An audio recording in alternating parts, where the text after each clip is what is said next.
apaixonado pelo aprendizado constante e pela educação. Assim pode ser definido o filósofo e escritor Gabriel Salita, convidado do Sempre um Papo desta semana. Autor de 39 livros, Gabriel Salita lançou recentemente A Ética do Rei Menino, uma fábula ilustrada que tem por objetivo transmitir às crianças noções de ética e boa convivência. Na história, Salita, que também é professor, aborda um tema comum em suas obras: o fortalecimento da sociedade através de uma educação que prioriza o respeito às diferenças, a harmonia familiar e o carinho pelo próximo. Você acompanha a partir de agora Sempre um Papo com o filósofo e escritor Gabriel Salita. Enfim, Gabriel, queria que você falasse um pouco do trabalho, principalmente como foi feito, um pouco do conteúdo do livro, um pouco do seu trabalho aqui. Você está sendo convidado como escritor, como há tantos anos, o projeto tem 20 anos já de trajetória e já... Você era um menino quando começou, né? Menina que é você, e eu gostaria de que você falasse um pouco sobre os seus 36, não é isso? Já livros, 30 e poucos. 39. 39 livros, enfim. Convidar você a falar um pouco do trabalho para a gente. Olha, eu quero agradecer primeiro ao Afonso, assim, que essa pessoa gentil, generosa. Acho muito legal poder conversar um pouco sobre um livro. Cada livro é um filho, né? Embora sejam 39 filhos, mas cada um tem a sua importância, tem o seu carinho, a sua ternura. Queria mandar um beijo inicial aqui para a Vandercy, minha querida amiga, que é secretária de Educação do Distrito Federal, para todos vocês, agradecer a presença de vocês. E esse livro, ele começou a ser gestado quando eu lancei um livro há 3 anos chamado Os 10 Mandamentos da Ética. E eu escrevia os 10 Mandamentos da Ética naquela época para discutir um pouco a importância da ética aristotélica no mundo em que a gente vive, né? É um livro mais complexo, é um livro filosófico, que retrata um pouco os 10 livros da ética Nicômaco. Nicômaco era o filho de Aristóteles e ele escreveu para o seu filho aqueles 10 livros para explicar para o seu filho o que o seu filho deveria fazer para ser feliz. Eu me lembro que já no primeiro lançamento dos 10 Mandamentos da Ética, tinham muitas crianças. E eu ficava olhando para as crianças falando assim, não vou entender nada do livro, né? Porque é um livro muito difícil, muito complicado. E claro, né, eu tentei colocar numa linguagem mais acessível, mas para adulto. E ali eu tive a ideia de escrever um livro para criança que tratasse a mesma coisa. Esse mesmo objetivo que Aristóteles teve de explicar para o seu filho que para ser feliz ele tinha que ser ético, eu queria contar para as crianças isso. E aí, no Réveillon do ano passado, que aliás a gente se conheceu sem saber muito que se conheceu, lá em Salvador, eu estava sentado conversando sobre a magia de Salvador, da natureza, aquela coisa toda, e comecei a imaginar um reino mágico, em que todas as coisas fossem perfeitas nesse reino mágico, que era o reino mágico da consciência. E ali eu comecei a escrever, eu escrevi quase a metade do livro lá em Salvador, né, o livro tem 10 capítulos, 3 capítulos e meio eu escrevi em Salvador, depois eu escrevi um pouco no Rio e terminei em São Paulo. E o objetivo desse livro era exatamente esse, ensinar para as crianças que elas deviam ser honestas, sérias, educadas, gentis, amáveis, generosas, mas sem dar conselho, porque as pessoas não gostam muito de conselho. Então tinha que criar uma história e dentro dessa história que esses valores eles surgissem. E aí veio a ideia de ter um rei menino, de ter um potro selvagem, de ter um abacaxi miúdo que sofria muito, né? E aí teve uma coisa interessante que, não vou contar o final do livro para quem não leu ainda, mas tem uma parte triste que é uma história do bezerrinho no livro, né? E eu, quando estava escrevendo o livro, a gente sofre quando escreve também, né? Porque a decisão de porque o reino mágico da consciência é tudo perfeito, mas tem o pântano. O pântano, ele engole a beleza das criaturas do reino. E, em tese, quem vai para o pântano não sai mais do pântano. E o bezerrinho, por problemas de relações familiares com seu pai, né, o touro, ele acaba querendo ir para o pântano para encontrar um outro pai. E aí tem toda a trajetória do bezerrinho que vai para o pântano, ele passando pela Alameda das Árvores, e aí a gaivota tentando convencê-lo de não ir para o pântano, o potro selvagem, e ele vai para o pântano, ele decide ir para o pântano. E aí tem um momento em que ele está entrando no pântano e que chega a mãe dele. E vinha a dúvida, né, que eu tinha, eu falei, será que ele deve sumir no pântano ou a mãe deve salvá-lo? E aí é interessante que a gente sofre pela personagem, né? E eu liguei para minha mãe e li o trecho, né, do coisa que falava, eu falei, o que você acha, mãe? Você está ficando louco?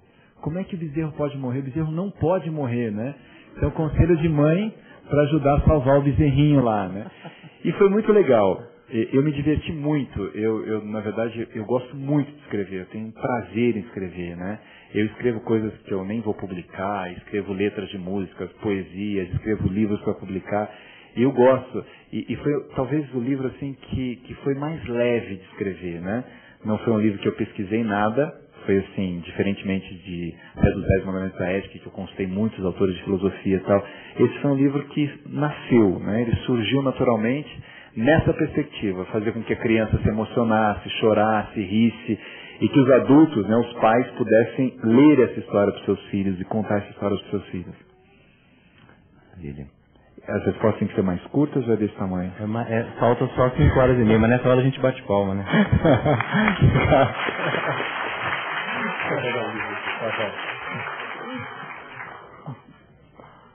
Gente, quem quiser fazer pergunta, tem 2 microfones, um de cada lado. A primeira pergunta ninguém faz, depois na hora que tem que encerrar o evento me jogam pedra, entendeu? Mas, enfim, tem microfone ali, por sinal tem as moças aí do microfone. Se você precisa baixar esse microfone, gente, eu agradeço, que está gigantescamente alto. Mas o que o ambiente de Salvador te contaminou nesse livro?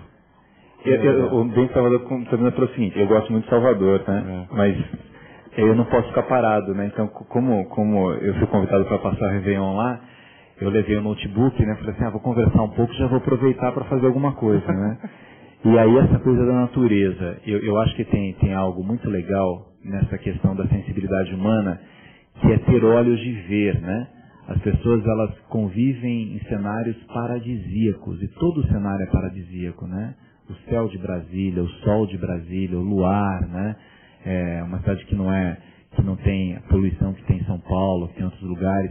E de repente as crianças, elas veem tudo isso e elas deveriam se encantar. E o adulto também, né? Você vê o mar e deveria se encantar e não se encanta. E eu gosto muito dessa coisa da natureza. Eu acho que o Rousseau tinha toda a razão. O homem ele foi se coisificando quando ele se afastou da natureza. E quando ele consegue desenvolver essa sensibilidade, a sua relação humana é melhor. E a natureza baiana é impressionante, né? Aquele mar de Salvador é deslumbrante. E o baiano tem uma coisa legal que eu vi lá que eu fiquei até impressionado. Depois eu vi isso numa reunião do Concede em Fernando de Noronha. As pessoas ficam vendo o pôr do sol lá no farol da Barra, na Bahia, e naquele momento do pôr do sol as pessoas aplaudem o pôr do sol. Eu achei isso de uma riqueza. Aí eu vi isso lá em Fernando de Noronha, que tinha uma coisa charmosa junto, que eles colocam como chama aquela música? Não, Bolero de Ravel. Isso era para ver se alguém tinha ido a Fernando de Noronha. Na Paraíba também, né? Me falaram que na Paraíba também faz isso, né? É desenvolver sensibilidade. E a ideia dos CDs junto ao livro? Olha, a ideia dos CDs nasceu de uma menina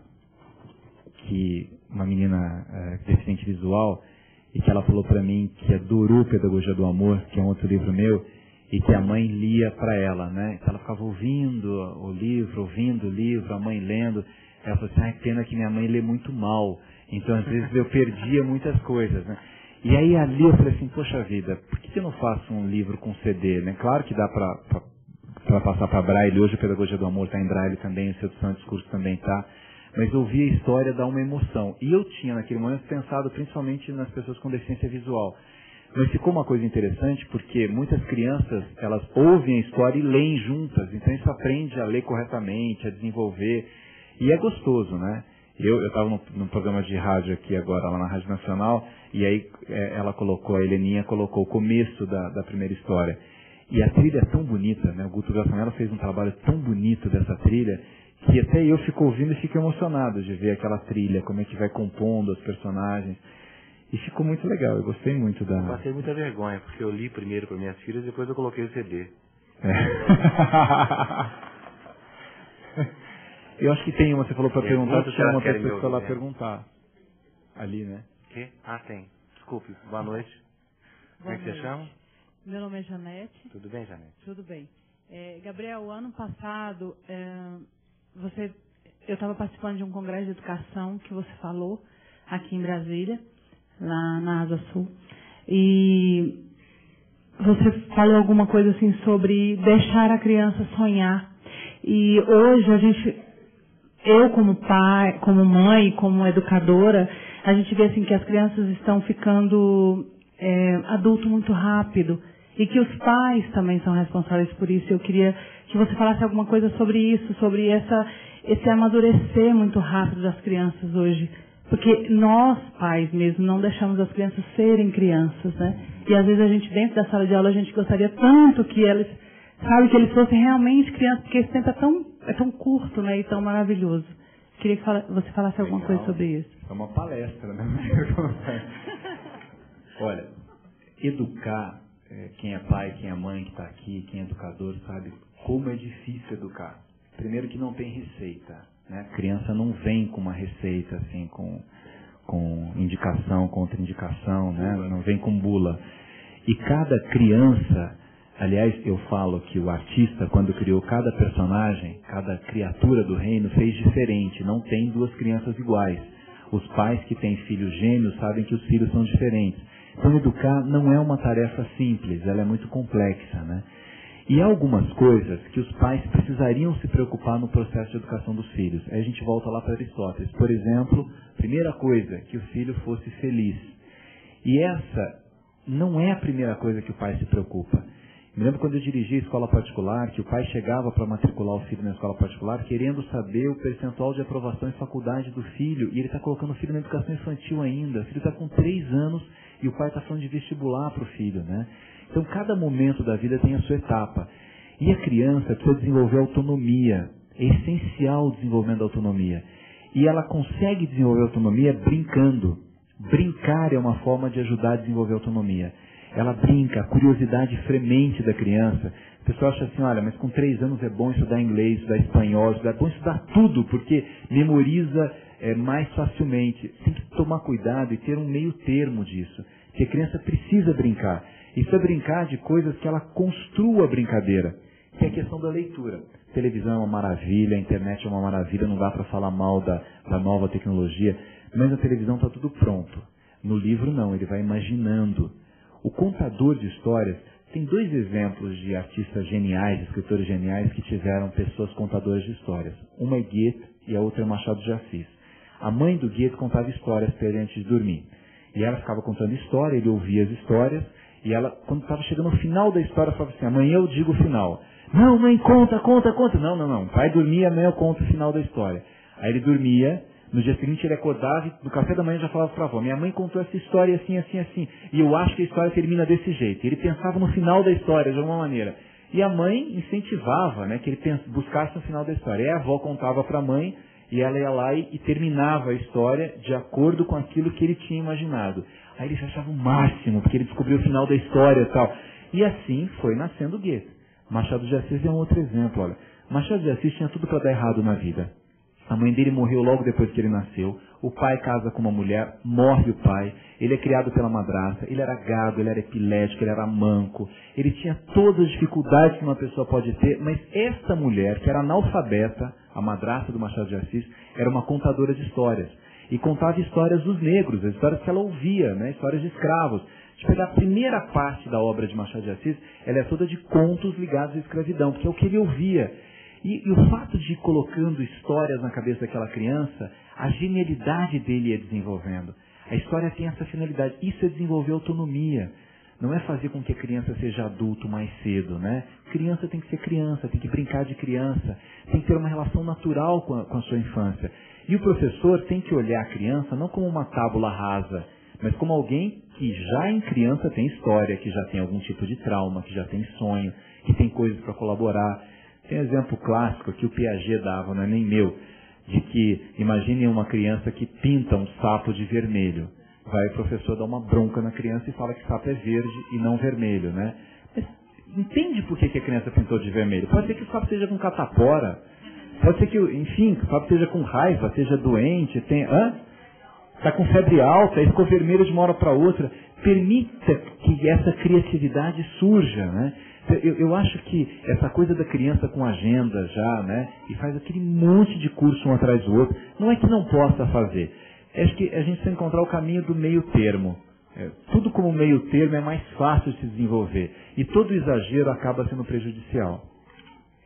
Tem uma criança. Por favor, senhorita, tem alguma pergunta? O rei menino é Deus? Olha que pergunta boa.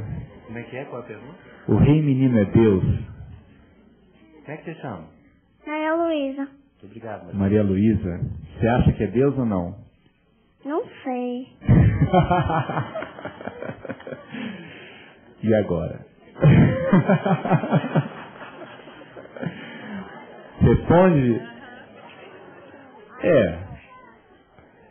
Pode ser. Ele é muito... Liga... Olha, tem criança, no lançamento lá, uma criança falou assim para mim, Deus é o artista, né? Quem é o rei menino? É o filho de Deus? Pode ser também. Na verdade, eu não tive essa preocupação de identificar essa personagem assim. Mas ele é muito bom mesmo. O rei menino é a essência da bondade. E ele é sempre o menino, não envelhece nunca, eternamente menino, porque ele consegue viver esses valores que são naturais. Aí tem uma coisa da crença filosófica, né?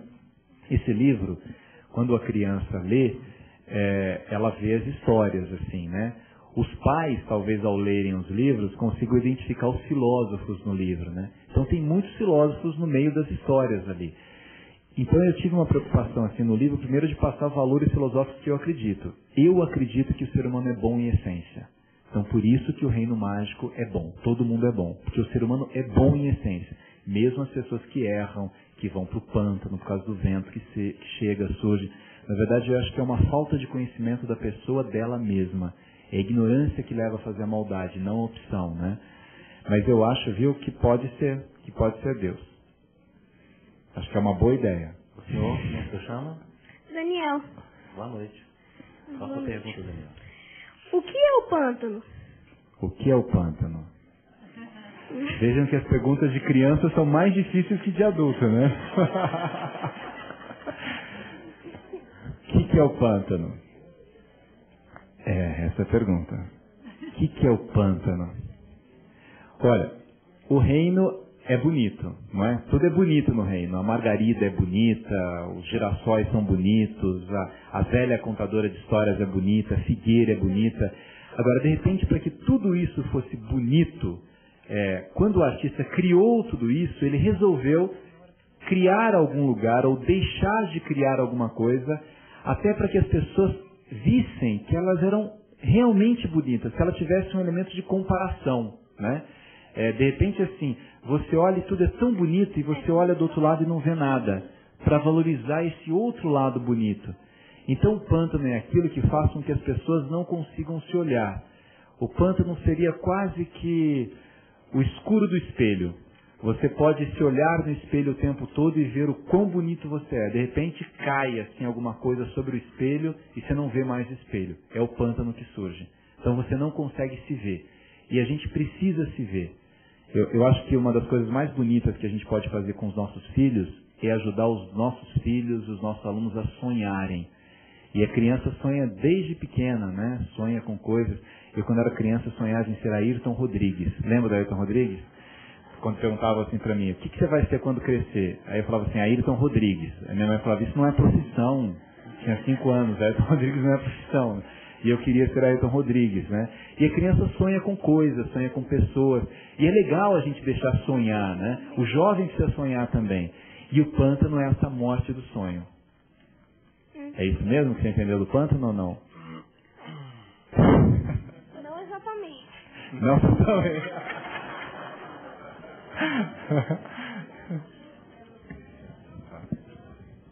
Boa noite, como é que você chama? Boa noite, Luiz Felipe. Eu tive a oportunidade, só fazendo um adendo àquela sua história do sapo vermelho, eu ouvi há pouco tempo uma história sobre o Walt Disney que dizia que ele teria desenhado umas florzinhas com olhos, nariz e boca e que a professora dele também o tinha repreendido. E hoje ele é o fenômeno que sempre foi, né, eu acho. Eu li o seu livro há cerca de 2 meses mais ou menos, mas eu não li ele inteiro, eu li apenas trechos porque eu comprei para dar de presente para uma criança e vou esperar ela ler para ver o final junto. E eu achei ele extremamente descritivo, com poucos diálogos, diferente dos livros que os meus sobrinhos estão acostumados a ler. Eu tenho um sobrinho de 9 e um de 5 anos.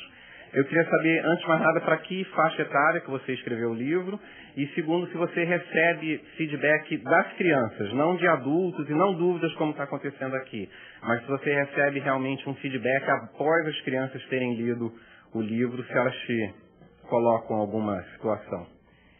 Eu recebo... Muito obrigado. Sim, obrigado. Eu recebo, sim. Tem várias histórias legais com crianças. Teve uma criança com síndrome de Down lá em Santos, que foi no lançamento, né? Lá a renda do livro foi destinada para essa entidade que cuida de crianças. E aí essa criança que tinha escutado o livro falou assim, eu quero falar uma coisa. Eu falei, pois não.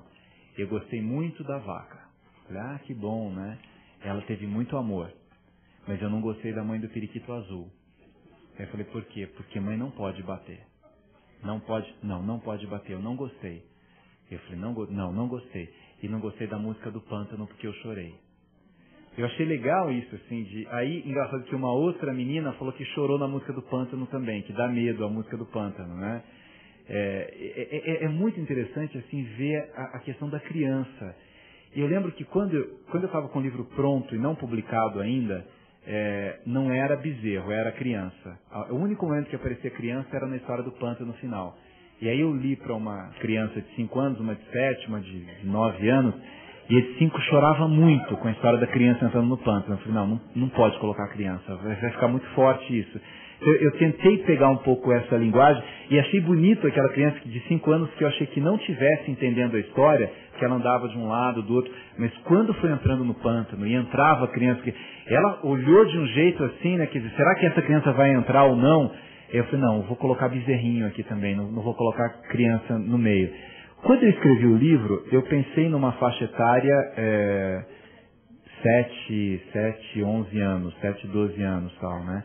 Eu acabei assim, recebendo muitos e-mails de adultos também, de pessoas que perguntavam se é o mito da caverna, a história dos macaquinhos é o mito da caverna, não é o mito da caverna, se a visão é existencialista, se é satriana, se a visão é não sei o quê. Mas assim, as perguntas mais surpreendentes, as colocações mais surpreendentes vêm de crianças. Como é que eles entendem isso? A história do abacaxi miúdo. Lá numa escola em São Paulo, eles me convidaram para ver uma peça que eles já fizeram do abacaxi miúdo, uma peça de teatro, né? E eu fui ver, e a professora disse que no debate, né, muitas crianças falavam assim, meu pai é parecido com o abacaxi. Conta a história do abacaxi aí para quem não conhece, contar um pedacinho da história do abacaxi então. Para dar vontade de ler, né? O abacaxi miúdo, a história é a seguinte. O abacaxi era miúdo, tinha um pai abacaxi, tinha uma mãe abacaxi. O pai era um pouco bravo, não podia ter uma mãe melancia. O pai abacaxi era um pouco bravo, a mãe abacaxi reclamava muito da vida, não gostava de ser casado com aquele abacaxi, não gostava de ser casado, aliás, não gostava de ser mãe, não gostava de ser abacaxi, quer dizer, a vida dela não era muito fácil. E aí eles tinham o abacaxi miúdo, e o abacaxi era muito miúdo. E o pai olhava para o abacaxi miúdo e falava o tempo todo, por que você é miúdo desse jeito? Por que você não cresce? E o abacaxi miúdo não sabia por que ele não crescia. Ele comia e não crescia. Ele fazia o maior esforço para crescer e não crescia. Então o abacaxi miúdo era muito infeliz. E o abacaxi miúdo sonhava com o quê? Em ir para a escola. Que ele pensava assim, se eu for para a escola, eu posso encontrar outros abacaxis miúdos também, né? E ele sonhava em ir para a escola e tal. E aí chega o dia do abacaxi miúdo ir para a escola. Ele vai com uma vontade imensa para a escola. Ele é o primeiro a chegar, ele sonha com a escola. Aí ele senta e fica vendo a melancia entrar, vê a maçã, já se apaixona pela maçã, vê batata. Agora nem eu lembro as criaturas que eu coloquei na sala lá, mas salada de fruta. Vai entrando melão e tal. E aí nisso chega a professora, né? Que naquele dia não estava de bom humor, que era a dona Abóbora.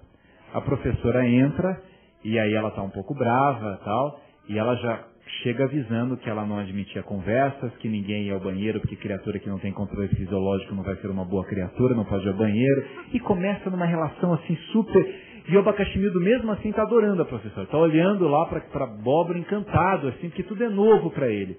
E nisso a professora vira para o quadro, né? Ela começa a escrever, e dá alguma louca nela, fala assim, silêncio todo mundo, tal. Aí alguém lá do fundo fala assim, mas tá todo mundo em silêncio, professora. Aí ela olha e fala assim, quem é que falou isso?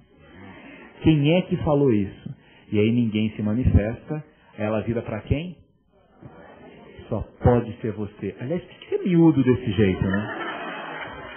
E aí o coitado, né? E não foi o abacaxi miúdo que falou isso, foi o melão, né? E aí o abacaxi... Foi a melancia que falou? E aí o abacaxi miúdo começa a tremer assim, né? Começa a chorar, ela manda engolir o choro.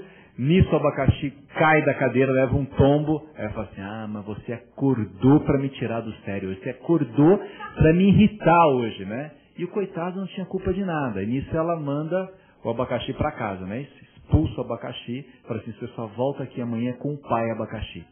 Nisso o abacaxi miúdo sai, fala, como é que eu vou falar isso pro meu pai? Que é bravo, que bate na minha mãe, que bate em mim. E no caminho, ele fica muito triste, com vontade de fugir, tem medo de fugir, vai para casa, não vai para casa. Aí quando ele está chegando perto de casa, ele ouve o barulho do pai xingando a mãe. Ele tem muito medo, resolve fugir. Quando ele começa a fugir, ele senta embaixo de uma árvore, começa a chorar. E ele percebe que quanto mais ele chorava, mais ele diminuía. Olha meu amigo aqui. Mais ele diminuía. E ele tem muita vontade de diminuir para sempre, para que ninguém nunca mais fale de abacaxi miúdo. Só que nisso chega a maçã, porque ele tinha se apaixonado. Aí tem que ler para ver o que acontece. A história do abacaxi miúdo.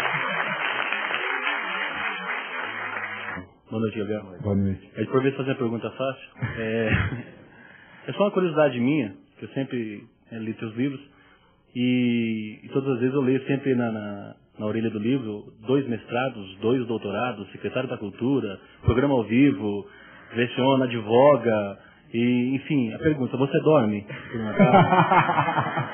Porque...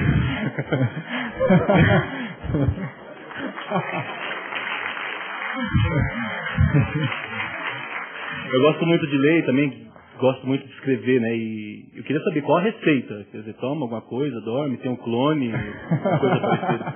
Onde você arruma tempo para poder escrever? Já que você falou que tem 39 filhos, né? Ou seja, tem menos idade do que tem de filhos, enfim. Onde você arruma tempo para ler, para escrever tantos livros? Obrigado. Obrigado. É legal até falar sobre isso, porque eu tive uma história de vida muito legal. Eu tive um pai maravilhoso, que também era contador de histórias. E meu pai, ele era analfabeto, né? Os pais dele vieram do Líbano, eram imigrantes, eram muito pobres, chegaram do Líbano, foram para Belo Horizonte, depois foram para Cachoeira Paulista. Meu pai foi servente de escola, depois foi feirante, adorava contar essas histórias de quando ele era servente de escola, que ele sonhava um dia em sentar naquela cadeira e ninguém deixava ele sentar, porque na época servente não estudava, né? E minha mãe teve uma história totalmente diferente. Minha mãe é uma mulher muito bonita ainda, e foi Miss do navio quando veio da Síria, e se orgulhava disso e tal. E a história dos dois era uma história muito legal. E a gente recebeu muito amor em casa, né? Eu morava perto de um asilo, e desde criança eu ia muito ao asilo, adorava ouvir histórias de pessoas mais velhas. E nessa época que eu comecei a ter vontade de escrever. A minha história como escritor começou assim. Tinha uma senhora chamada Dona Ermelinda, que morava no asilo, e que me contava histórias e emprestava livros. E eu lia coisas que não eram adequadas para a minha idade. Com 7 anos, 8 anos, eu lia Sartre, lia Cecília Meirelles, lia Clarice Lispector, eu lia Paixão Segundo GH com 8 anos, né? Aquela história da mulher e da barata, né? Que vai... E eu lia aquilo, eu voltava para o asilo, né? E ela perguntava para mim, você leu, li, você gostou? Eu adorei. Você entendeu? Não entendi nada, mas adorei, né? E eu queria deixar a mulher feliz que tinha emprestado os livros. E quando eu já era um homem, assim, com 11 anos, ela falou assim, maduro e tal, ela falou assim, você já está lendo tão bonito, né? Porque aí eu li alto para ela, depois ela começou a ter dificuldade com visão e tal. Por que você não escreve um livro? Escreve um livro. Eu tinha 11 anos, né? Eu falei, mas escrever sobre o quê? Ela falou, sobre o que você gostaria de escrever? Eu falei, sobre liberdade. Ela falou, então escreve sobre liberdade. Escreve aqui do meu lado que eu vou corrigir o que você estiver escrevendo. Aí eu fui lá, né? Talvez um menino de 11 anos, né? Liberdade é fazer o que quiser, liberdade é não precisar obedecer, liberdade é não sei o que e tal. Aí escrevi aquela coisa, li, aí ela falou assim, não, você tem que escrever alguma coisa que emocione as pessoas. Ninguém vai ficar emocionado com isso, né? Eu falei assim, mas como é que é emocionar? Ela falou, o que mais te emociona na vida? O que mais me emociona? O que é o seu sonho de liberdade, assim? Falei, é que meu irmão que tem síndrome de Down, meu irmão que vem antes de mim tinha síndrome de Down. Eu queria muito que ele falasse. E a senhora fala que a gente tem que rezar, e eu rezo e Deus não me atende. E eu rezo tanto e ele não fala. Eu queria muito que ele falasse. Aí eu comecei a contar do meu irmão e comecei a chorar, né? Ela falou, então você tem que escrever sobre o seu irmão que tem síndrome de Down. Aí o livro vai ficar bonito, né? E aí eu comecei a escrever textos sobre liberdade, muito ligado ao meu irmão. Isso se transformou no meu primeiro livro, que chamava Eu Só Queria Ser Poeta. Acabei ganhando prêmio com esse livro, porque ele foi publicado quando eu tinha 12 anos. E aí eu comecei a escrever muito. E eu tenho um prazer tão grande de escrever, assim, essa história lá. Eu estava lá sem fazer nada no Réveillon, aí eu sento e começo a escrever, né? E eu acho que o segredo do tempo está muito ligado a gostar muito do que faz, né? A ter prazer com isso. Eu tive uma carreira acadêmica muito intensa, né? Fiz 3 faculdades, 2 mestrados, 2 doutorados, tudo junto, dirigindo escola e adorando o que eu faço, né? Eu adoro ir a teatro, cinema. E eu durmo, sei lá, 6 horas, 7 horas por noite, assim. Mentira! 2, 3 horas no máximo. Não fecha, não. Mas é muito gostoso. Escrever, olha, assim... E é incrível que cada dia eu tenho uma ideia. Hoje eu não estou divulgando mais por causa da secretaria, mas eu tenho histórias de júri que eu fazia e que eu quero escrever, romances policiais, assim, coisas que são muito legais. Aí eu tenho outras ideias de histórias de criança. Eu estava lá numa reunião, porque isso aqui vai se transformar em filme e em peça de teatro. Vai ser muito legal. O ano que vem deve sair já o filme, a gente está numa negociação muito legal. E a peça de teatro, já veio a proposta lá do Hopi Hari, vai ser no Hopi Hari, eles vão transformar e fazer a grande ética do Rei Menino para trabalhar valores. Nossa, fiquei emocionadíssimo quando eu vi. Quer dizer, a gente escreve uma coisa e não imagina onde vai chegar, né? E tanto o pessoal do filme quanto da peça falou assim, vai ter Ética do Menino 2, ele cresce, vai ser adolescente, pode ter, né? Eu não pensei, isso pode acontecer. Aí eu já começo a ficar com ideias de escrever, ou ele continua menino, acontece, por exemplo, o pai e a mãe dele, ninguém sabe o que aconteceu no livro, né? Existia, não existia, coloca no outro. Então, vão surgindo ideias, né? E aí eu vim de avião para cá, né? E eu vou escrevendo, assim, às vezes eu escrevo no papel, quando tá com o notebook. Olha, eu já cheguei a fazer coisas malucas. Como eu queria terminar um livro, eu fui para Portugal dar uma palestra, e como o meu notebook, a bateria dele funciona 4 horas, eu levo 2 notebooks. Então eu escrevo numa até terminar a bateria e começo a escrever no outro até para terminar, para não perder tempo, né? E assim vai. Bem, temos algumas perguntas. Vamos começar com você de novo. Como você chama mesmo, Fifi? Daniel. Daniel. Pode fazer a pergunta, Daniel. Por que a história do abacaxi miúdo é tão triste?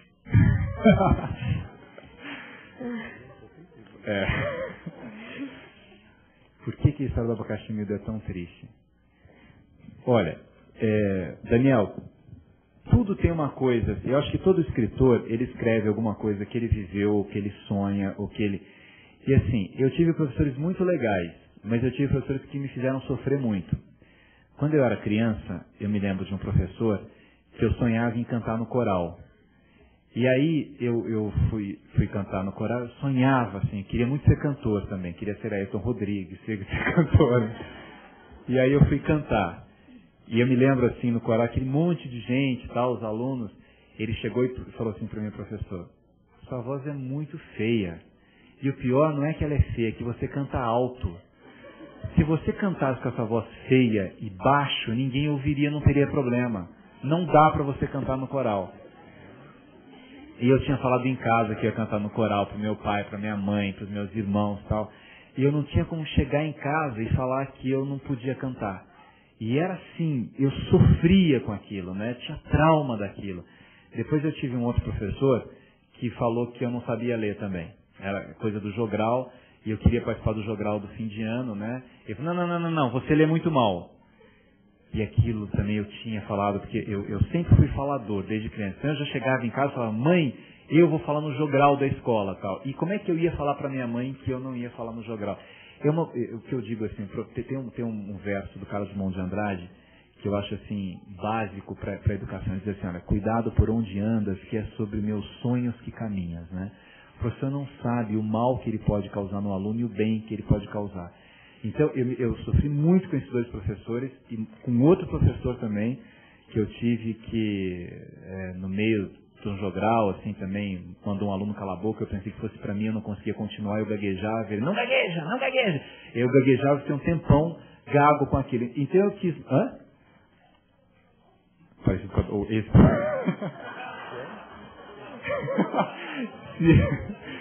Se esse professor era parecido com a Dona Abóbora, era parecido com a Dona Abóbora. Na verdade, ele era a abóbora. Ele era a abóbora. Aí eu quis mostrar assim, tem professor que é girassol, que é muito legal, e tem professor que é abóbora. Até para que o professor, ao ler... Porque quando a Dona Abóbora não era maldosa, até no final da história vai acontecer uma coisa meio diferente com a Dona Abóbora. Mas ela não pensou que ela fizesse mal daquilo. A pessoa, às vezes, ela faz uma coisa ruim para o outro e nem sabe que está machucando o outro. Tem gente que brinca com o outro, né? Colocar apelido no outro. Você coloca um apelido no outro e todo mundo dá risada, e até o outro dá risada, ele está sofrendo com aquele apelido. E você não percebe que você está sendo indelicado com a outra pessoa. Acho que é por isso que eu coloquei uma história triste do abacaxi, para mostrar que tem muita gente que fica triste porque não tem professor que deveria ter o carinho, né? E acaba não tendo. Como tem pai que acaba não tratando o filho com o carinho que deveria tratar, né? Tem a pergunta do senhor, depois a da senhorita. Olha o charme dela. Ela tem preferência. Ela tem preferência. Tem preferência? Por que o pântano não esconde a beleza? Por quê? Por que o pântano não esconde a beleza? Porque o pântano esconde a beleza. Por quê? Vamos cortar a palavra das crianças? Só adultos agora. Tudo bem? Chega de criança. É um mistério. Por que o pântano...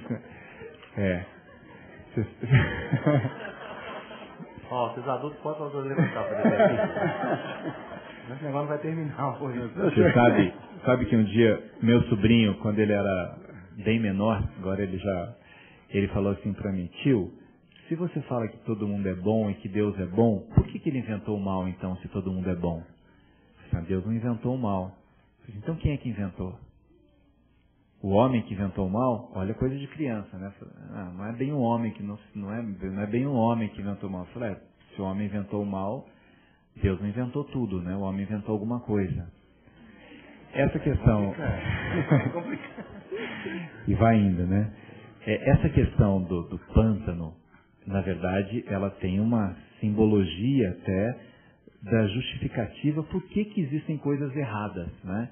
Por que não existe só o bem? E está muito ligado com a liberdade. Se não houvesse a liberdade, a gente seria máquina. Nós somos livres. Então, assim, todo mundo é livre no reino. O bezerrinho foi livre de ir para o pântano. A Margarida foi livre. E na liberdade dela, ela poderia ter entrado no pântano e negado toda a beleza dela. A Margarida precisou do quê para não ir para o pântano? Precisou da andorinha, precisou do amor, né? Alguém que convencesse de não ir. Depois, olha o valor da amizade, alguém que te ajuda a não ir para um lugar, que nega aquilo que você é, né? E as pessoas acabam indo para os lugares errados sem saber que estão indo para os lugares errados. Quem começa a beber cedo, não é que a pessoa fala assim, vou beber e vou ser mal e vou começar a beber, vou usar droga e vou ser mal e vou usar droga. Ele acaba indo porque alguém levou, porque ele não refletiu, porque ele não pensou na sua beleza. As pessoas que machucam as outras pessoas, quem maltrata o outro sofre com isso. Por que ele continua maltratando? Porque ele não pensa nisso, não foi educado para isso. Tem gente que não consegue dar carinho, por quê? Porque não recebeu carinho também. Então a pessoa tem uma dificuldade imensa de dar carinho, porque nunca teve carinho. Como é que ele vai dar carinho se ele nunca recebeu? E é tão simples dar carinho, é tão legal isso, né? As pessoas às vezes choram, ai, meu pai morreu, poxa vida, eu podia tanto ter tratado meu pai com mais amor, hoje eu tenho tanta saudade dele, aí eu lamento de coisas que eu poderia ter feito. É nessa simplicidade da vida que a gente percebe o que é ser bom. Respondi a sua pergunta? Respondi? Mais ou menos. Falou que sim. Boa noite. Boa noite, Sebastião Rios. Eu fiquei até na dúvida com se deveria fazer qualquer questionamento depois das perguntas feitas pelas crianças. Porque, segundo a Maria Teresa de Calcutá, ela diz que os melhores professores são as crianças. E elas estão dando esta lição aqui para nós, não é isso? Eu gostaria de dizer para você também que o seu professor de canto foi cruel. Se há um instrumento que todos nós sabemos executar, é a voz. É isso. Tanto que no coral nós vamos fazer um teste. Não é teste, é apenas uma classificação de vozes. Isso aí você poderia perfeitamente ter sido aprovado, né? E o professor reprovado. É isso? Eu gostei muito de saber que nós estamos diante de um filósofo e também de um educador, um secretário de Educação do Estado de São Paulo. Eu acho que filosofia devia ser ensinada desde o curso primário. Estão vendo que as crianças entendem perfeitamente de filosofia e de ética. Por quê? É fazer o bem, como você bem disse o que era a ética. Não é isso? E esse livro não é um livro só para criança, não. Eu acho que esse livro é um livro para os adultos, principalmente para os adultos, não é? Quantos de nós não deveríamos ler este livro? Vejam os valores que são mencionados aqui justamente no prefácio. Respeito ao outro, a confiança, solidariedade, tolerância, amizade, fraternidade, e principalmente o amor. Isso são valores que devem ser ensinados e praticados por todas as pessoas, em todas as escolas. E por que não introduzir também uma filosofia, a volta da filosofia nas escolas? É até um apelo que eu faço a você como um secretário de educação, não é isso? As escolas deveriam adotar essa disciplina nas escolas, não é isso? Eu gostaria apenas de fazer uma observação na página 54, quando você faz referência à justiça, porque ali tem um conceito que vem do direito romano de dar a cada um o que é seu. E você, como filósofo, sabe perfeitamente como esse conceito ele é criticado. Não é isso? Porque ao rico vamos dar mais riqueza, ao pobre mais pobreza, ao escravo mais escravidão. Então esse conceito eu acho que precisa ser mudado. Isto não é justiça. E também acaba havendo também assim, uma controvérsia, um processo judicial lá nessa página do 54 que diz respeito à justiça, quando nós deveríamos estar muito preocupados com a justiça restaurativa, de haver uma conciliação entre as partes, e o que nós vemos ali é que acaba havendo um processo judicial machucando também o avestruz, não é isso? Ok? Todo mundo é machucado na história. Na verdade, assim, toda essa história do avestruz, o julgamento do avestruz, ele está baseado um pouco nesses conceitos de justiça que vem, né, do direito romano, que vem depois o diálogo do direito romano com o direito grego, que vem assim dos primórdios da justiça, quando se tinha até uma preocupação de chegar ao que é justo, mas os caminhos não conduziam a esse chegar ao que é justo, né? O Aristóteles fala da restaurativa, da equitativa, né? Da ideia dessa justiça social, como ela deve se desenvolver. E o avestruz também sofre com isso no processo de julgamento. E isso é para ser um chamamento. O que a justiça pode realizar com as pessoas e como a gente pode fazer para desenvolver a ética sendo justo. Buscar refletir um pouco sobre o significado disso. Então, ele tem elementos mesclados da justiça. E essa questão do dar a cada um, segundo o seu merecimento e tal, fica um pouco diferente quando chega na amizade. Porque mesmo Aristóteles, quando comentava a justiça dessa forma, ele dizia que acima da justiça estava a amizade, porque a amizade não é pelo merecimento, é por tudo. E a justiça perfeita é a justiça amistosa, que faz com que o Estado seja ampliado. Aí vem o conceito de política de Aristóteles também. Se eu imagino que eu posso ter uma amizade como excelência moral, não uma amizade como interesse, nenhuma amizade por prazer, mas como excelência moral na relação interpessoal, eu posso ter essa amizade como excelência moral no Estado também. E aí vem a grande diferença de ética aristotélica do servir e do se servir. Quando eu estou num cargo e eu sirvo a uma causa, eu sou ético. Quando eu me sirvo desta causa, aí eu nomeio a minha família inteira, eu misturo o público com o privado, eu faço uma confusão toda, porque eu estou me servindo disso e não servindo a uma causa. Vamos lá.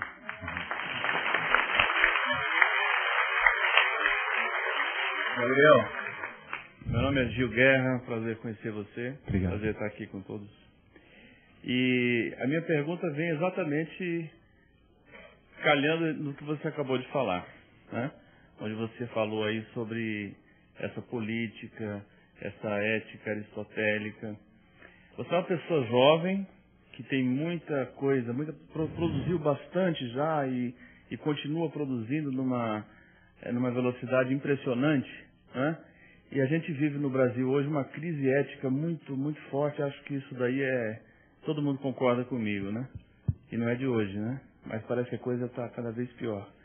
Então, o que eu queria perguntar a você, se você admite a possibilidade de construir uma carreira política, uma política realmente partidária, como uma liderança, como preparado que você é e tudo. E não vale responder que você pode contribuir sem se candidatar. Ele deu uma de criança e foi fazer uma pergunta difícil. Eu acho assim, a oportunidade que eu estou tendo hoje como secretário é uma oportunidade muito legal, porque a política ela tem um ônus imenso, né? Assim, o peso do cargo, a dificuldade, a complexidade que ser secretário de educação, que é uma área já muito complicada, né? São Paulo tem quase 6 milhões de alunos na rede pública, 300 mil funcionários, um orçamento de 14 bilhões só a educação. Eu estou há 4 anos como secretário lá, a gente conseguiu não ter nenhuma greve, um diálogo muito legal com professores. Difícil, assim, começo. A minha primeira palestra para professores era secretário há 2 semanas. E eu fui num evento de professores, eles nem me conheciam, né? E aí anunciaram, olha, queria chamar aqui para falar o novo secretário de Educação, o professor Gabriel Chalita. 1000 professores, assim, uma vaia, né? Eu subindo para falar, todo mundo vaiando. E aí pega no microfone para falar, né? O que eu vou fazer? Estão vaiando, agora vou embora, né? Vou ter que falar mesmo assim, né? Eu peguei, falei, boa tarde, eles viraram de costas.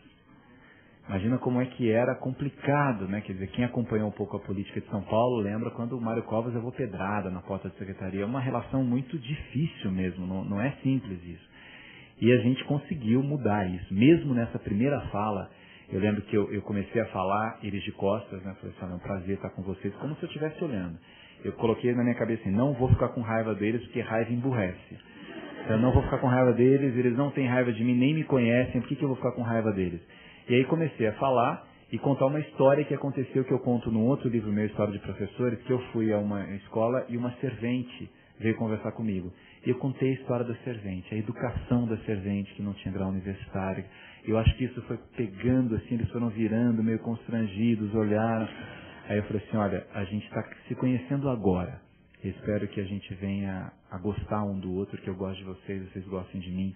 Mas eu acho que tem uma coisa básica para todo educador. Educador tem que ser educado. Senão é uma hipocrisia. Eu não posso admitir que o educador...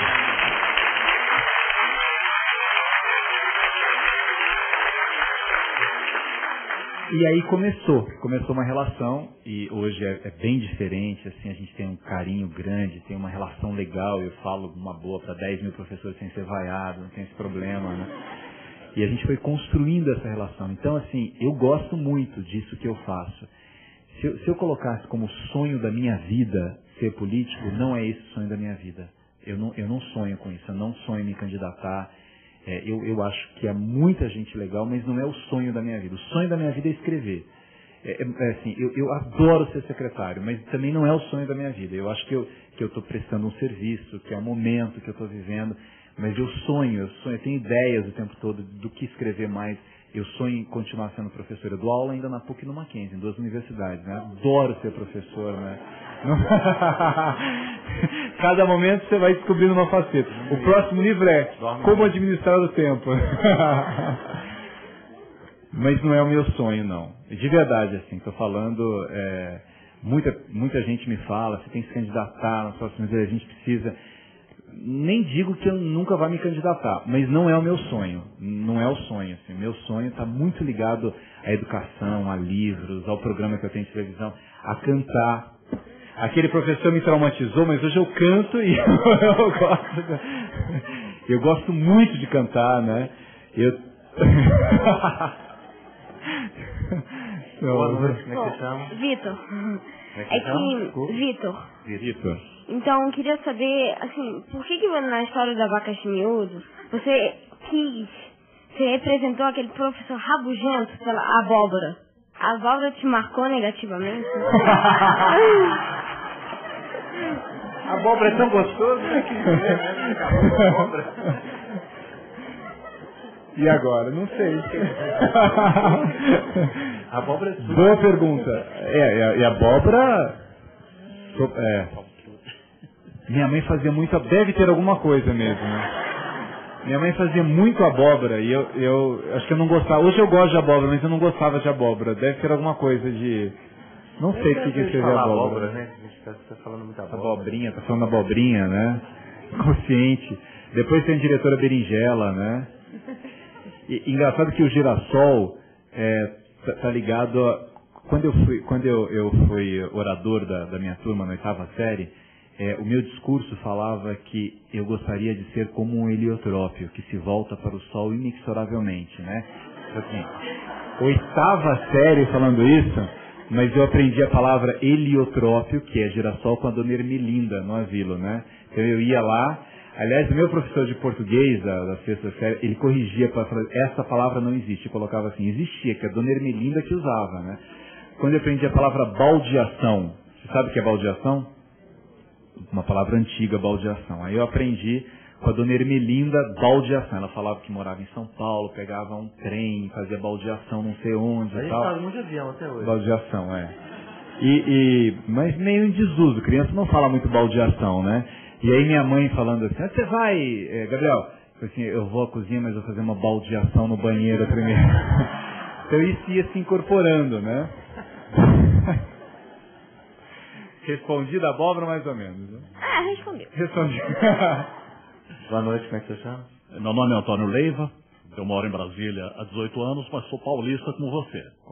E também sou advogado como você e também escritor, claro, não do seu sucesso, né?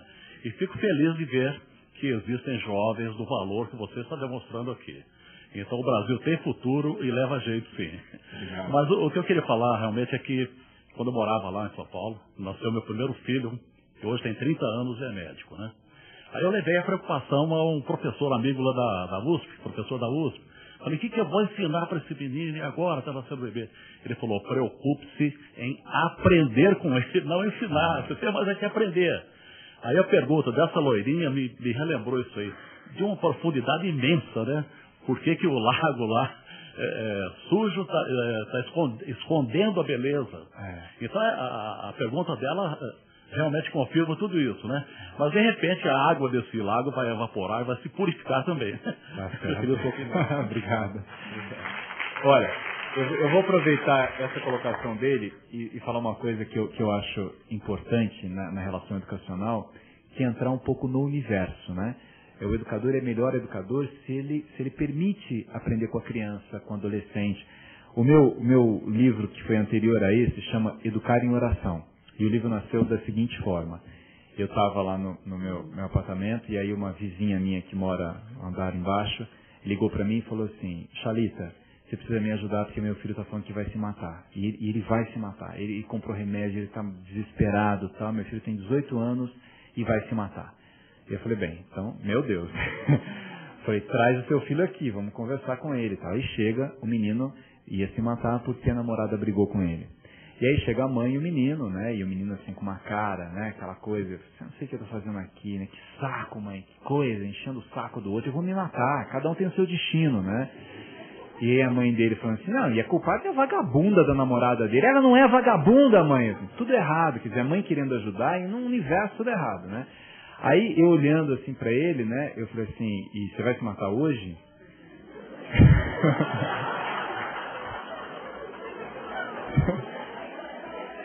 Aí ele falou assim, não sei, acho que sim, né? E eu falei assim, e por causa da menina, falou, vai me condenar também. Eu falei, não, olha, eu acho, você está apaixonado por essa menina? Eu falei, eu tô apaixonado, minha mãe fica chamando de vagabunda, minha mãe nem conhece, Chalita. Quem é ela para falar que a outra é vagabunda? Essa mulher é maravilhosa, essa mulher mudou minha vida, eu emagreci, eu fiz regime, eu faço ginástica, porque eu sei que ela gosta mais de menino de corpo legal e tal, eu estudei mais, e ele falava, né, um menino de 18 anos, e falando, e assim, com lágrimas nos olhos, assim, meio irritado com a mãe de falar. Aí eu falei assim, nossa, mas que lindo isso que você está sentindo. Aí ele parou assim, né? Ele falou, pô, eu tô falando que vou me matar e você fala que isso é lindo, né? Eu falei, não, matar é uma outra história, mas que lindo que é paixão. Olha que sentimento bonito. Eu vou te falar uma coisa, é muito mais legal a gente sofrer por uma paixão não correspondida do que a gente nunca amar. Isso é muito bonito. Aliás, eu vou até colocar uma música para você chorar um pouco, porque é legal chorar pensando numa mulher. Isso é legal. Bem, e assim foi, a gente começou a conversar, ele foi ficando mais calmo, contando. Aí eu fui falando, às vezes a gente chora por amor, e a gente nem chora pela mulher que abandonou a gente chora por um buraco que tem dentro da gente que alguém preenche, né? Estamos esperando os seus próximos 39 livros. Numa boa. Muito obrigado, boa noite. Obrigado.